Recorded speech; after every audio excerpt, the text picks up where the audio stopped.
はい、皆さんどうもこんにちはです。ヤニカスオタクのまこさんです。今日も皆さんお元気でお過ごしでしょうか。はい、私ね、前回ですね、肥薩線、鉄道路線のね、復旧に関してとてもゆるーく意見した動画を出したんですけど、それをね、かなりご視聴いただいて、好評だったのかわからないですけど、ご視聴いただいたので、今回ね、ちょっと、第2弾ということで、また肥薩線に関してね、ちょっと意見をしていこうと思います。今回もね、本当に私ね、にわかなので、本当ににわからしくゆるーくやっていこうと思います。でも、前回よりちょっとしっかりね、やっていきます。で、私はですね、鉄道はですね、結構乗ってるんですね。JR の全線の感じはもう目前という感じで、多分今年中に、目前という感じで、肥薩線は今被災して、乗れないので、乗ってはないんですけど、気にはなってるっていう感じですね。私ね、普段旅とね、ヤニカスに関する動画、喫煙所探し、鉄道沿線の喫煙所探しの動画とかね、いくらか上げてますのでね、ぜひチャンネル登録よろしくお願いします。はい。じゃあ本題に入りますけど、肥薩線、いわゆる肥薩本線ですね。主に熊本県を走っている路線なんですけど、その復旧に関して、熊本県以外の周辺の県が実は何も同意していなかった、まだその段階に入っていなかったっていう話なんですけど、これはね、肥薩線の復旧に関していくらか今会議がなされてるんですけど、その段階で最近また新たな問題がね出てきたっていう話なんですけど、はい。で、今まで、これまでに肥薩線が、どのような経緯でね、復旧に関して肥薩線の復旧に関する会議でどのような、議論がなされてきたのかっていうのをここでねちょっと一旦簡単に説明いたします。そもそもね、肥薩線とは何か、そこから始めましょう。肥薩線っていうのは鉄道路線ですね。熊本県、宮崎県、そして鹿児島県を通っていく、八代から今吉松の間が普通になっている路線です。そして、最後吉松を通って鹿児島まで行く。まず、簡単に言ったら肥薩線っていうのは、熊本県からそして宮崎県を経て、そして鹿児島県へ向かう、そういうね、路線でした。かなり昔から存在してます。まだね、鹿児島本線の今の、海側の線路がない時代からね、ありまして、昔はこの肥薩線が、鹿児島本線と呼ばれていた、そういう時代から存在しています。山の中を通っていきます。その途中でね、三段スイッチバック、三段式スイッチバックとかしてて、とにかくかなり山奥の険しいところを通っていきます。はい。で、そういう路線で、最近の乗降客数はとてもあんまり芳しくなくて、赤字路線でした。営業係数が赤字っていうね、路線でした。はい。で、肥薩線は、2020年に被災してしまいました。それは、九州豪雨ですね。豪雨災害があって、その時に復旧もできずに、今まで至ってます。もう4年経ちましたかね。はい。で、いつ復旧できるかもわからなくて、で、いろいろと問題が起きてるわけなんですね。はい。この肥薩線の復旧費用は、なんと、今のところですね、235億円かかるのではないかって言われていますね。そのうち9割を国とか県とかが、負担するか支援するかっていう話になってて、200億円ぐらいを国が出すっていう話になってて、復旧方式は上下分離方式でするっていうふうに言われてます。上下分離方式っていうのは、線路とか、鉄道の施設とか、そういった、下の部分、ベースの部分を、国とか自治体、そういうものが、担って、保有して、そして、鉄道の運行、で列車を走らせる、そこにお金を使うのは、JR っていう上下分離方式でね、復旧しようということが、今目論まれてます。で、上下分離方式の、例としたら、ちょっとね、パッとは出てこないんですけど、例えばね、玉川鉄道っていうね、鉄道会社があるんですね。これも、豪雨災害で、かなり被災したんですけど、ちょうどね、肥薩線の、人吉あたりからこうピッと出てこう繋がってるね、路線なんですけど、これもまだね、全部復旧していなくって、この会社が、2025年、上下分離方式にね、移行して、そして復旧するっていうふうに言われてます。玉川鉄道の場合は、施設とか線路とかを、自治体が持って、そして運行を玉川鉄道がするっていう形で、上下分離方式に移行するっていうことが、目論まれてます。これはね、やっぱり上下分離の方がね、施設を管理したりだとか、こうメンテナンスしたりとかね、そういった経済力がない鉄道会社にとってはちょうどいいんですね。だからこういうね、赤字路線とかあんまり、お金の儲かってないローカル線はね、上下分離方式を、好むのかな、好むんだと思いますけど、で、その上下分離方式で235億円使って復旧予定です。はい。で、しかし、会議をしたんですね。JR 九州と、あと熊本県とかもいろんな、自治体が集まってね、会議をしたところ、JR 九州が、ごねてしまいました。それが、前回の動画なんですけど、JR 九州をごねて、鉄オタからかなり批判が殺到したんですね。JR 九州の、小宮社長というね、方がね、もうそんな国のお金200億円も使って、あとはね、熊本県が、何円か出すのか知らないけど、それで復旧するのはね、なんか持続可能でもないし、持続可能な鉄道路線だったら出してもいいけど、それはどうなんですかねって言ったんですね。で、そんな中、熊本県はもうお金出して復旧させたい気が満々で、我らは13億円を出すので、肥薩線を復旧しましょうって、もう熊本県だけやる気満々だったんですね。はい。で、その段階でかなりもう鉄オタ州からね、批判が殺到してました。そもそもJR 九州の今までのね、やり方が悪かったのもあった、鉄オタにとっては悪かったのはあると思うんですね。どのようにやっていたかっていうと、JR 九州は、鉄道事業もしてるんですけど、やっぱり民間の会社ですから不動産事業だとか、で付随した違う事業もやってまして、どっちかっていうと JR 九州はその不動産事業だとか、鉄道事業以外の方に肩入れしてまして、鉄道の方は結構おざなりにしてるんですね。鉄道は儲かればやるけど、なんか儲からないのはもう全部やめちまえっていう考えなんですね。つまり鉄オタからするとね、ちょっとこの嫌な会社だなっていう、感じだと思うんですけど、それでかなり燃えてました。その時に一回、動画上げましたね。はい。で、さらにその時から、時が過ぎましたので、議論がいくらか進みました。私もね、どのように議論が進んでいくのかってね、ちょいちょい見てたんですけど、今回でまた問題が発生したので、今動画にしてるんですけど、その問題がね、新しい問題です。ここから新しいです。熊本県が前向きな姿勢で JR 九州がごねているっていう以外に、その会議に、宮崎県とか鹿児島県っていうのがいたんですね。いたんですけど、彼らはね、傍聴席で聞いてるような感じで意見する側じゃなかったんです。で、何も意見してなくって、まだ。で、その状況を JR 九州が見て、熊本県だけの問題じゃなくって、鹿児島と宮崎の同意も得られないといけないから、それはまた別で会議しないといけないって言ったんですね。その理由がですね、肥薩線って、まず、熊本の八代側から川の沿い、何川だっけ、緑川だっけ、球磨川ね。球磨川を通って、そして、山奥へ行って、で、そこが川線って言われてるんですね。川の路線で川線。で、そしてその、途中の人吉ですね。人吉から、吉松の間。ここを山線って呼ばれてるんですね。川もない。ただ峠道を越えていく。ここの山線は熊本県だけじゃなくって、宮崎県、そして鹿児島県に入っていくんですね。だから、鹿児島県と宮崎県もお金を出すかどうかを検討しないといけないんです。その山線はね。だから、JR 九州からすると、その川線と山線を別で議論しなければならないっていうことをね、今言い始めてて、そうするとね、やっぱり、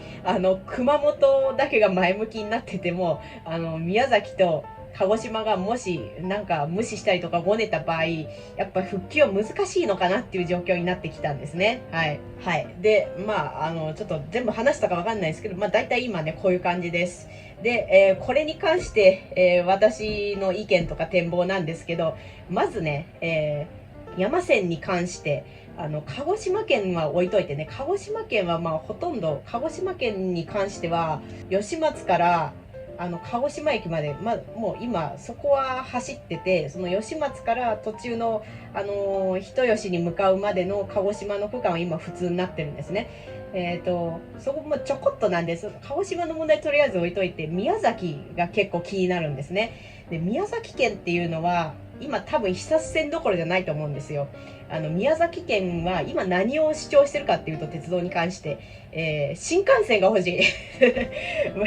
我は新幹線が欲しいんだって今言ってるんですね。久線関係ねえじゃないかって。だからもう、久線どころじゃないんですよ、彼らはね。他のね、もし、熊本県だとか JR 九州が、久線とね、宮崎県に、言い聞かせたとしてもね、宮崎県はもうそんなことはいいから、早く新幹線をくれ、俺に新幹線をくれ、もうそればっかりなんですよね。だから、もう話が通じない可能性あると思うんですよね。で、まあ、宮崎県にしたって、需要のあるものをやっぱり作りたいわけですから、どう考えたって、ね、そんなね、赤字路線の肥薩線、しかも山の区間、誰も乗り降りしない、宮崎県にとっては何のメリットもない、その区間よりもね、新幹線の方がね、メリットがもう大きいわけです。新幹線で宮崎に、いっぱい人が来てくれるからね、そういう新幹線作った方が。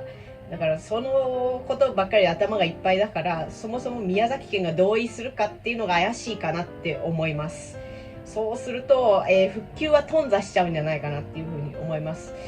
日田彦山線みたいに、BRT バスレイルウェイトランジットだっけ、略なんですけど、多分それですけど、バス方式に転換するあれだとしても、まあ費用ある程度かかるので、まず宮崎県を先に新幹線をやろうとすると思うので、結構復旧は宮崎県同意したとしても遅れちゃうとは思います。それとですね、もう一個、これがね、まあ一個気になったんですけど、他のちょっと路線と対比させて考えるんですけど、すでにこういう被災して復旧したっていう他の路線をちょっと今例に出すんですけど、只見線、これはね、福島県から新潟県につながってる路線ですね。はい、福島県の会津若松あたりから、新潟県のなんですけど、ちょっと今出てこなくなったんですけど、只見を通って、新潟県新津だっけ、新津だじゃないね、なんかそこまで繋がってる路線なんですけど、被災した区間が、只見線っていうのは、福島県内だけだったんですね。で、総復旧費用は81億円。そして、被災区間が福島県だけっていうね、シンプルなものでした。で、それで、まあ、なんとか福島県もやる気になって、それで、いろいろとね、こちゃこちゃと、観光名所のそのアピールとかね、しながら復旧できたんですけど、これに比べるとね、まず肥薩線は全部で235億円。全部で235億円ですよ。81億円とは雲泥の差です。しかも、福島県だけがやる気になれば、復旧できるっていうね、そういう路線じゃありません。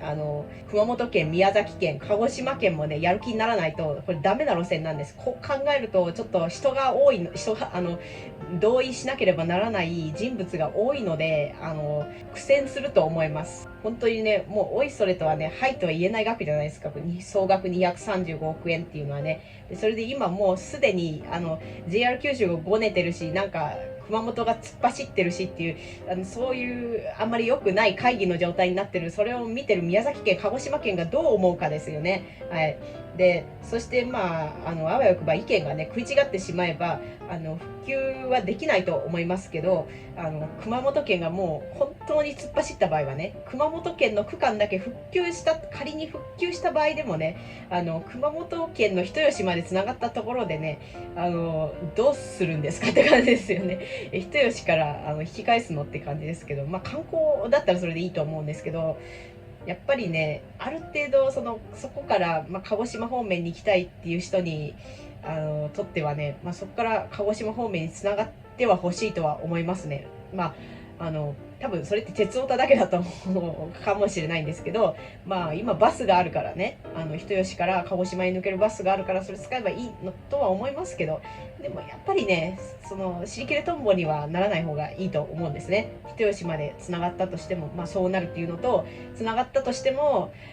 無用の長物になるんじゃないかって熊本県が思ったほどは観光客を呼び込めなかったっていう風になっちゃうと、本当熊本県が一人で突っ走って、お金出しまくって、人吉まで、八代から人吉まで復旧したその路線が無用の長物になっちゃうんで、それまたいずれ廃止されるっていうね、負のループにね入っちゃうっていう可能性があると思います。まあいろいろね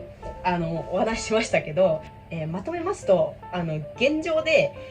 今の状況だと本当に復旧は難しいです。端的に言ったら。登場人物めっちゃ多いじゃないですか。JR 九州だけじゃない。熊本県、宮崎県、鹿児島県で、国で、他もあるでしょ。何々市とか、なんとかとか、どっかの企業とか、なんかいろいろあるじゃないですか。それらがみんなね、同意しないと、進まない、これは。今はね、多分、熊本県だけがいい感じになってるわけですよね、復旧に関しては。で、それに対して周りの人たちがなんかやっぱり妥協して熊本県についていかないと、多分これは普及できないと思います。はい。何にしてもね、カップルカップルっていう話したらちょっと違うけど、カップルと一緒だと思います。カップルもやっぱり妥協が必要っていうね、仲良くやっていくためには妥協が必要っていうのがありますけど、カップルみたいに2人だけじゃなくて何人もいますけど、グループでもね、そうですからね、最後は一つの意見にまとめるっていうことは大事です。しかし、それぞれね、皆さん自分が一番大事なので、自分の営業の利益とかね、自分のためになるものがやっぱり大事なので、もう JR 九州からするとそんなものいらない。熊本県からすると、観光需要をね、あるだろうし、これからも、観光客を誘致するから復旧させたい。そして宮崎県は、新幹線が欲しい。そして、だんまりの鹿児島県。この状態だとね、このままにしてるともう絶対ダメですから、もう一回本当に話し合って、誰かね、誰か一人でも、熊本県についていくことができれば、そして誰かみんな妥協すれば、復旧はできると思います。はい。でね、私もこれから、熊本県が本当に意見を変えず、このまま突っ走っていくのか、頑張るのかっていうのをね、気になってますので、今後ともね、ちょっとニュースから目が離せないですね。はい。私も、そこまでオタクじゃないですけど、オタクの、視点に近い方なので、復旧を望んでおります。私もね、肥薩線が、なんやかんやいろいろあって復旧したら絶対ね乗りに行きたいので、頑張ってほしいと思います。はい。ではね、ここまでご視聴いただき誠にありがとうございました。今後もね、旅とヤニカスに関するね、動画をね、いくらかね、投稿していきますので、ぜひチャンネル登録よろしくお願いします。そしてね、この動画、高評価ボタンもね、お願いします。低評価ボタンでも大丈夫ですよ。低評価ボタンをね、わざわざ押す人いるんですけどね、低評価ボタンをね、低評価ボタンでも高評価ボタンでもね、押したらね、私のインプレッションになるんで、どっちだとしても、なんか私の利益になるんでね、どっちでも大丈夫です。実はですね、私しれっと黙ってるんですけど、低評価ボタン、押されても別にいいんすよね。それに対して苦情を言わないのは、どうして苦情を言わないかっていうと、ボタンの種類関係なしに押してもらった方が、私のね、インプレッションになるから、私の動画のインプレッションになるからですね。はい。はい。という、最後にへりくつを言いましたかね。じゃあ、今後ともね、動画をお楽しみによろしくお願いします。じゃあ、良い週末をね、お過ごしください。良い1週間をお過ごしください。それでは、またお次の動画でお会いしましょう。